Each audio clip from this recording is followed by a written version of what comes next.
Hey folks, this is Riker.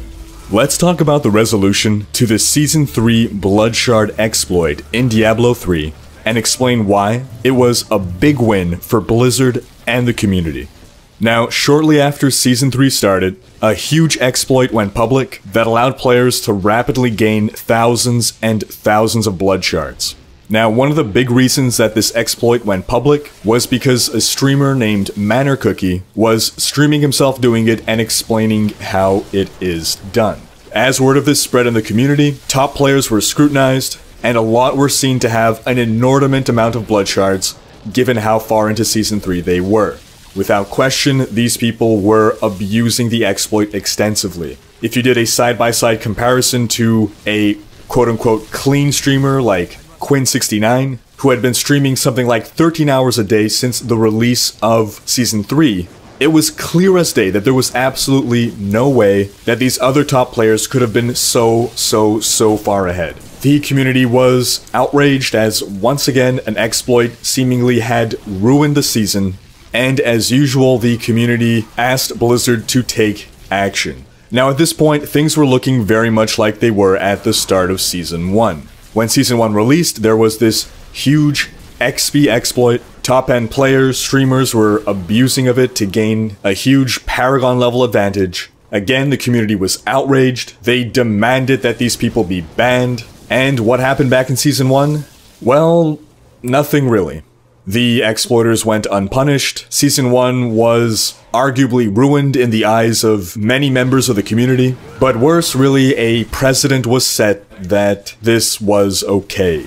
That Blizzard was the lackadaisical jellyfish parent that would just watch and try to clean up the mess while his kids go around doing whatever the hell they want. So fast forward now to Season 3, and an almost identical situation emerges. But by now, we know how Blizzard reacted the first time this happened. Yes, they patched the exploit, but nothing was done to repair the damage that had been done to the seasons, and no one was punished for the behavior. So this time, when the members of the community rallied their pitchforks and demanded that Blizzard ban the exploiters, I and many others just sat there thinking, yeah, that's not gonna happen. In fact, we even started to see the emergence of a more realistic scenario, asking that Blizzard simply roll back the exploiters, since we knew that they wouldn't be banned. And that's when something unexpected happened. MannerCookie, the streamer who extensively used the exploit and showed everyone how to do it through his Twitch channel, was banned. Permanently. His Battle.net account or Diablo 3 license or whatever was banned. And at that point, certain other streamers started to adopt some suspicious behavior, running tons and tons of low-level grifts in an absolute desperate attempt to make their number of Bloodshards collected, which is publicly visible on their account, match up a little more with the number of greater rifts that they've run. However, time ticked by and it seemed that no further bans were being issued. In fact, the very notion that MannerCookie was banned began to come under suspicion. Maybe this was just some publicity stunt on his account, and he wasn't actually banned. Now, the very day that the exploit went public, Blizzard issued a hotfix that eliminated it.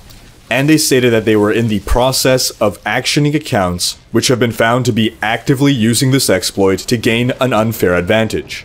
But time continued to tick by, and nothing seemed to be happening.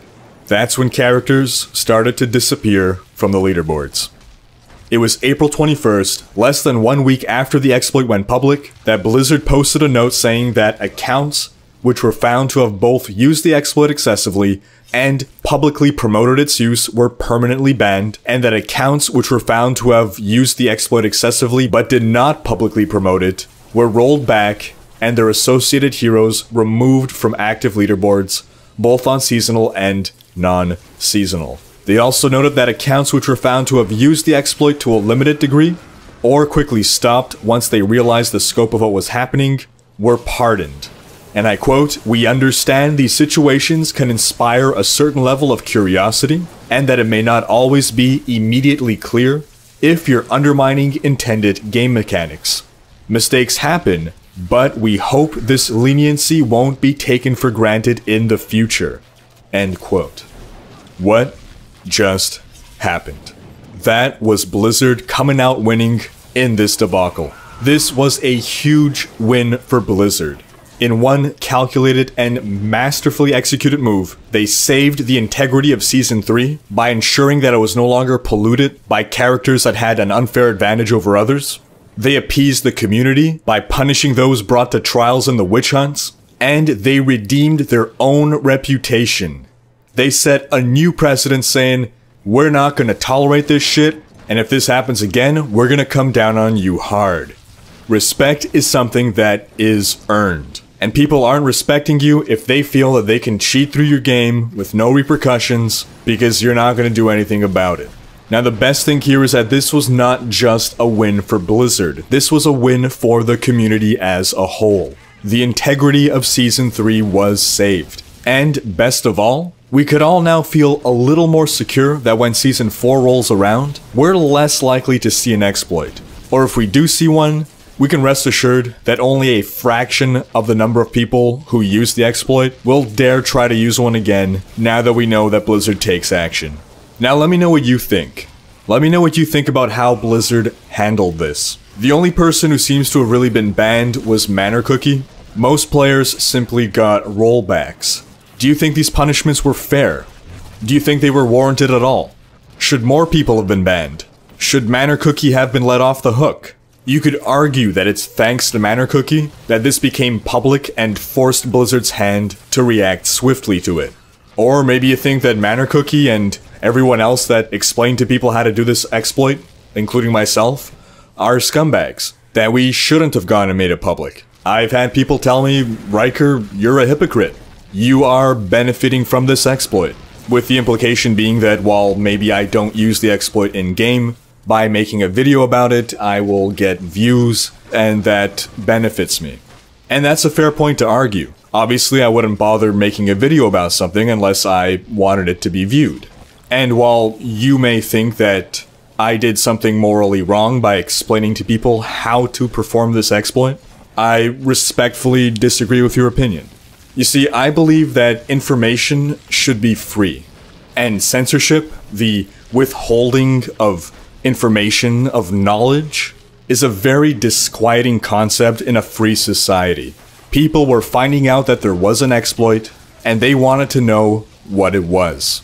I could have just made a video talking about the exploit without actually revealing how it was done, but that A, runs contrary to my entire philosophy on sharing knowledge, and B, would be an insult to you, because it would effectively be saying that I don't trust you to make the right decision with this information. I don't trust that I'm just telling you this to sate your curiosity, and that I believe you're gonna go ahead and abuse this exploit, so I'm not gonna tell you how it's done.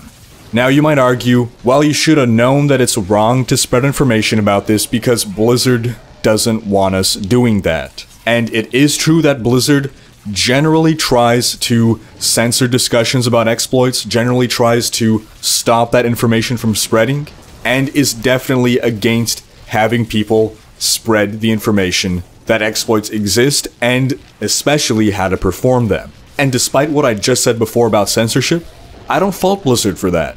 Blizzard is a company that needs to protect its investment, it needs to protect its image, and of course any talk about exploits isn't gonna make them look good. But it was investigative journalist Horatio Verbitsky that said, journalism is spreading what someone does not want you to know.